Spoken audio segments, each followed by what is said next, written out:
நான் என்ன கேட்கிறேன் இந்த காங்கிரஸ் பெருமக்கள்கிட்ட, நீங்க எல்லாம் சோத்துல உப்பு போட்டு சாப்பிடுறீங்களா?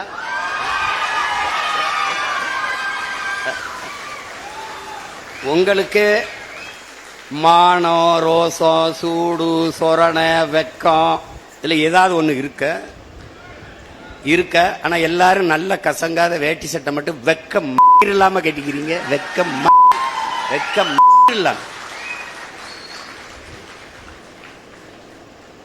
எதுக்கு? இப்பதான் திமுக காரனுக்கு அறிவு வருது. அவன் இவரா எங்களுக்கு பகுத்தறிவு புகட்டினார், ஊட்டினார், காட்டினார். மங்கி நீல அவனை அன்னைக்கே வேட்டியை காணான் சட்டை காணான்னு ஓட விடுறத விட்டு அவனை கூட கூட்டி வச்சு இங்க பேரு 10 MP வச்சிருக்கான். 10 நாடாளுமன்ற திமுக ஓட்ட பிச்சையில வச்சிருக்கான். இப்ப உண்மையில மானச ரிசைன் பண்ற விலகி இடைத்தேர்தலை சந்திச்சு டிவிக்கோட போய் டிவிக்கு போட போய் நின்று வாடா